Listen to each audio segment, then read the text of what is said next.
Paper leak के खिलाफ कोराम थमता नहीं दिख रहा है। संसद से सड़क तक हंगामा मचा हुआ है। राहुल गांधी आज काली टी शर्ट पहनकर संसद में आए। विपक्ष अब धर्मेंद्र प्रधान के इस्तीफे की मांग पर अड़ा है। सरकार ने कहा है कि वो नीट के मुद्दे पर सदन में चर्चा के लिए तैयार है, लेकिन पक्ष और विपक्ष में सहमति नहीं बन रही है। सदन के दोनों सदनों में, लोकसभा और राज्यसभा में जमकर हंगामा हो रहा है। स्पीकर ओम बिरला ने कहा कि वो नोटिस वाले विषयों पर चर्चा के लिए तैयार हैं। खबर यह भी है कि सीजेपी से जेपी नड्डा और जितेंद्र सिंह किसी न्यूट्रल वेन्यू पर मिलने वाले हैं, लेकिन सरकार लगातार विपक्ष को छात्रों के मुद्दे पर राजनीति करने के लिए घेर रही है, तो विपक्ष अब धर्मेंद्र प्रधान के इस्तीफे पर अड़ गया है। तो चलिए और डिटेल लेते हैं। हमारे साथ जुड़ रहे हैं हमारे संवाददाता असीम मनचंदा। असीम, बताइए आज संसद से क्या अपडेट है? तस्वीरें हम देख रहे हैं। मॉनसून सत्र के तीसरे दिन संसद में हंगामा चलता रहा। इसके चलते दोनों सदनों की कार्रवाई कल तक के लिए स्थगित करनी पड़ी। विपक्ष लगातार नीट पेपर लीक और छात्रों के ऊपर हुए लाठीचार्ज के ऊपर चर्चा करने की मांग करता रहा। विपक्ष ने यह भी कहा कि पहले केंद्रीय एजुकेशन मंत्री धर्मेंद्र प्रधान इस्तीफा देंगे, उसके बाद इसमें चर्चा आगे बढ़ेगी। लेकिन सरकार ने कहा कि हम इस मामले में चर्चा कराने के लिए पूरी तरह से तैयार है। संसदीय मंत्री किरेन रिजिजू ने लोकसभा स्पीकर ओम बिरला से मुलाकात की। उनसे कहा कि आप इस मामले में चर्चा कराने के लिए समय, तारीख और रूल्स तय कीजिए। इसके साथ साथ जेपी नड्डा ने भी संसद के अंदर बयान दिया। उनका कहा था कि सरकार पेपर लीक मामले में चर्चा कराने के लिए पूरी तरह से तैयार है।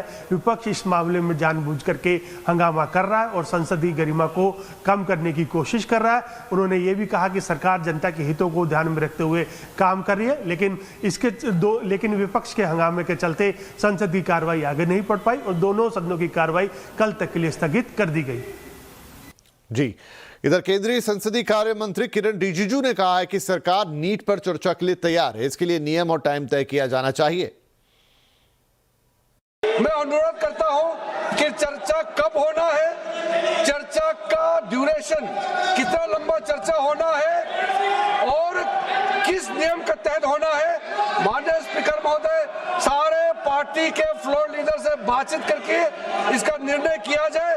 सरकार पूरी तरह से नीट पेपर लीक पे चर्चा करने का तैयार है और इस देश के युवाओं का भविष्य के लिए हम सब मिलकर के एक सार्थक चर्चा हो, यह सरकार चाहती है। लोकसभा स्पीकर ओम बिरला ने भी कहा कि चर्चा के लिए समय और रूल तय किया जाना चाहिए।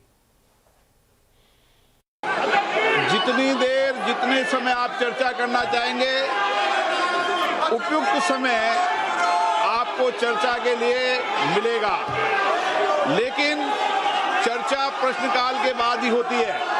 अगर आप सदन में चर्चा करना चाहते हैं तो आप नोटिस दीजिए, मैं प्रश्नकाल के बाद आपको चर्चा करना की अनुमति प्रदान करने के लिए तैयार हूं। तो इधर कांग्रेस अध्यक्ष और राज्यसभा में नेता प्रतिपक्ष मल्लिकार्जुन खड़गे ने दो टूक कहा है कि सरकार को छात्रों के मुद्दे पर संवेदनशील होना चाहिए और शिक्षा मंत्री को इस्तीफा दे देना चाहिए। नीट एग्जामिनेशन के बारे में और रूल्स 267 के तहत यहाँ पर बहस करना चाहते हैं, उसके लिए अगर फेयर डिस्कशन होना है तो शिक्षा मंत्री पहले राजीनामा देना चाहिए। धन्यवाद। वहीं विपक्ष की ओर से समाजवादी पार्टी के नेता अखिलेश यादव ने बीजेपी पर जोरदार हमला किया। अखिलेश यादव ने कहा कि अगर सरकार नहीं सुनेगी तो सड़क पर आना पड़ेगा। ये मुद्दा कांग्रेस, समाजवादी पार्टी, बीजेपी का नहीं है। ये मुद्दा युवाओं और छात्र नौजवानों का है।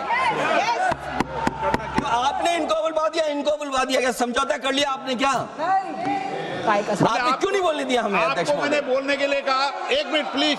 नहीं, आपने समझौता क्यों कर लिया? फिर छात्रों की नहीं सुनी जाएगी तो सड़कों पे आएंगे। और जो सरकार ने व्यवहार किया है, इस्तीफा तो क्या है, इस्तीफा तो जब चाहेंगे तब मंत्री ले लेंगे, सदन के बाद ले लेंगे। लेकिन सवाल ये, जो छात्रों के साथ व्यवहार हुआ है, उनके हाथ तोड़े, सर तोड़ा, उनके कपड़े फाड़े, क्या बेटियों के कपड़े फाड़ेंगे आप? हम और राहुल जी थे। अध्यक्ष महोदय, हम मजबूरी में गए हैं प्रधानमंत्री के आवास पर। अगर आप सुन लेते हैं यहाँ पर तो हम नहीं जाते। क्या प्रधानमंत्री स्टेटमेंट नहीं दे सकते हैं? युवाओं के लिए आप बाहर बोल सकते हैं, सदन में क्यों नहीं बोल सकते हैं आप? नीट पेपर लीक के चलते